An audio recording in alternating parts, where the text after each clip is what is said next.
생생하게 상생하며 YTN 라디오 생생경제. 안녕하세요. YTN 라디오 생생경제 김혜민입니다. 코로나19로 결혼식을 예약하고 취소하면 예정일로부터 최대 6개월까지 위약금 없이 연기할 수 있습니다. 예정대로 진행할 때에는 최소 보증 인원 감축 조정도 가능합니다. 공정거래위원회는 코로나19로 결혼식을 연기할 때 위약금을 면제해달라는 요청을 예식업 중앙회가 받아들였다고 밝혔는데요. 물론 강제성은 없고 예식업 중앙회의 가입된 회원사도 전체 회원사의 30% 수준이기도 합니다. 국방부는 오늘 국가적 차원의 코로나19 위기 극복에 동참하는 차원에서 다음 달 1일부터 시작할 예정이었던 올해 예비군 소집 훈련을 비대면 원격 교육으로 전환해 실시한다고 밝혔습니다. 코로나19를 막기 위해 일상의 규모를 줄여야 하는 상황입니다. 모두가 조금씩 자신의 것을 내려놓고 양보하는 것 말고는 방법이 없습니다. 그래야 우리가 다 함께 삽니다. 2020년 8월 21일 YTN 라디오 생생경제 지금 시작합니다.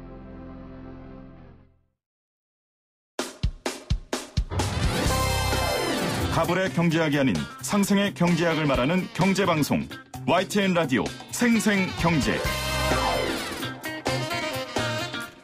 오늘 가장 뜨거운 경제 뉴스를 제일 생생하게 전해드리는 시간입니다.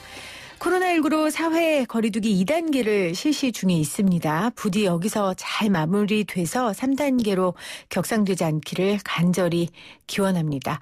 한국은행이 최근 코로나19에 대한 고용 취약성 측정 및 평가라는 보고서를 발간했는데요. 주목해야 할 결과들이 많이 있습니다.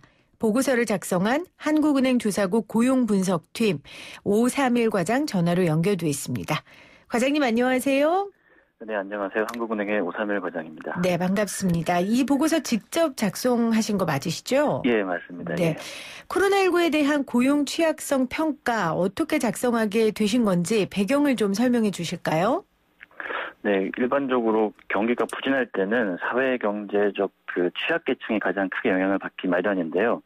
이번 경기 침체 같은 경우에는 감염병이라는 아주 특이한 요인에 의해서 발생했기 때문에 감염병에 특히 취약한 일자리가 어떤 일자리인지 살펴보자는 취지에서 연구를 시작하게 되었습니다. 네, 감염병에 특히 취약한 일자리는 무엇인가 거기에 대한 조사였다 하셨는데 자 그러면 어떤 일자리가 코로나19로 가장 많이 그 일자리를 잃었습니까? 어떤 분들이요?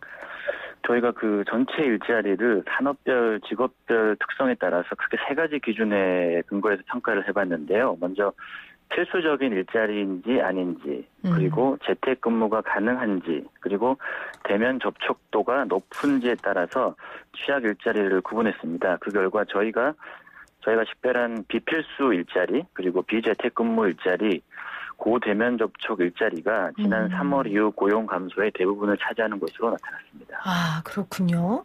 비필수 산업의 일자리, 재택근무가 어려운 일자리, 또 대면 접촉도가 높은 일자리, 이 세 가지 종류가 코로나19 이후 가장 취약한 일자리라고 설명을 해주셨는데 우리나라 경우에는 사실 다른 나라처럼 대규모 봉쇄는 없었잖아요. 그리고 지금 상황이 이렇지만 불과 일주일 전까지만 해도 조금 자유로운 활동을 했었고요. 그런데도 이런 분들이 굉장히 어려우셨군요. 이걸 어떻게 해석해야 할까요? 네, 물론 개인의 경제 활동이라는 게 정부 정책에도 영향을 많이 받지만은 무엇보다도 자발적으로 반응하는 부분이 더 크다고 보여집니다.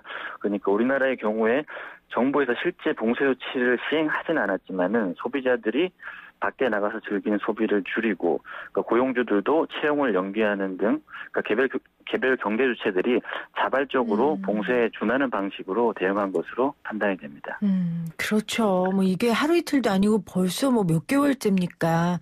2020년에 모든 우리의 삶을 지금 코로나19가 지배하고 있기 때문에 당연히 어려움을 겪는 분들이 많으실 수밖에 없을 텐데 그렇다면 지금 지적해 주신 그 취약 일자리가요. 전체 일자리 중에 어느 정도 비중을 차지합니까?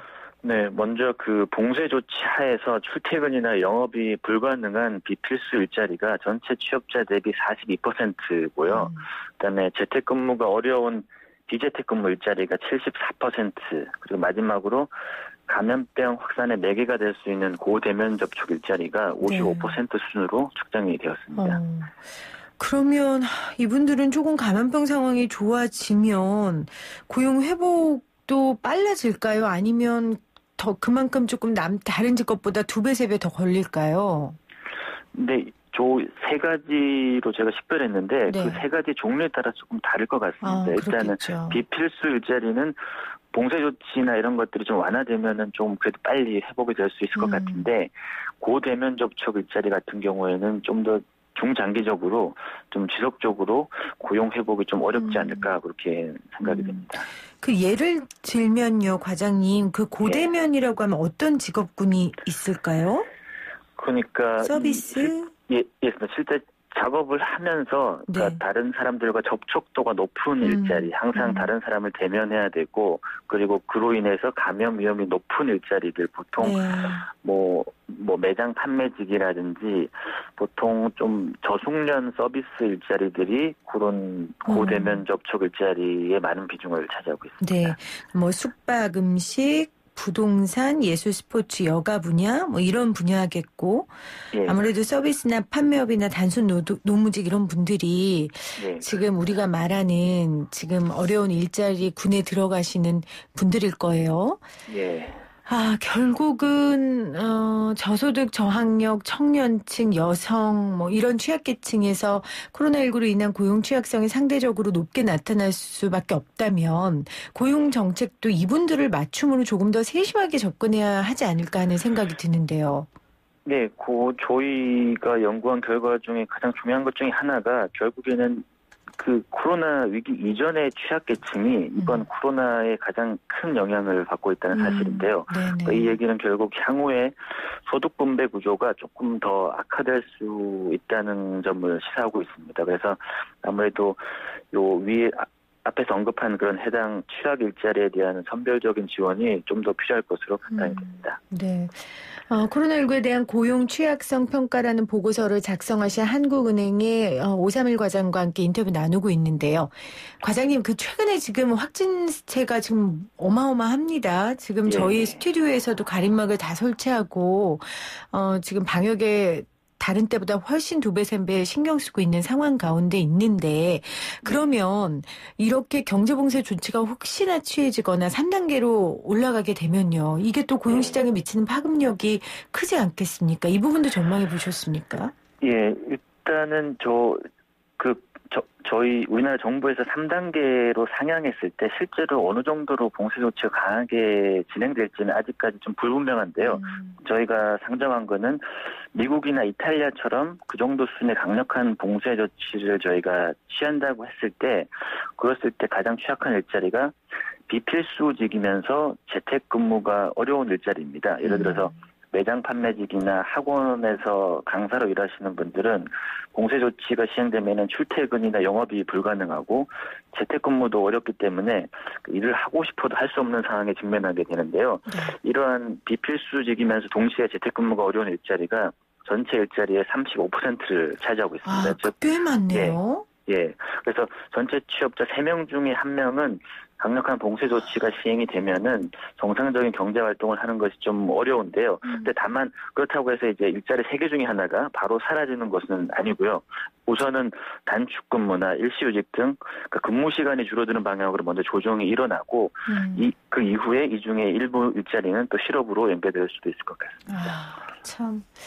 코로나19가 언제 끝날지 장담할 수 없는 상황인데 과장님께서 또 이런 보고서를 쓰신 이유는 결국은 이 어려운 취약계층을 위한 고용 정책들이 펼쳐져야 된다라는 걸 주장하고 싶기 때문이 아니실까 싶어요.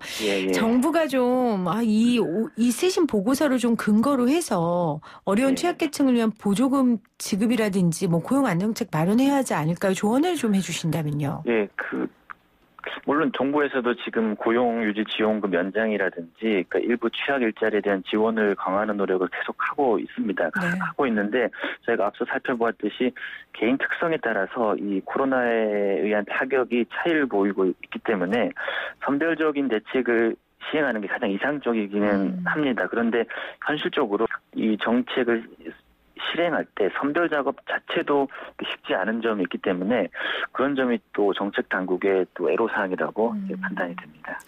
알겠습니다. 전 한국은행이 최근 코로나19에 대한 고용 취약성 측정 및 평가 보고서를 발간했는데요. 보고서를 작성한 한국은행 고용분석팀의 오삼일 과장과 전화 인터뷰 나눴습니다. 과장님 오늘 고맙습니다. 네, 감사합니다.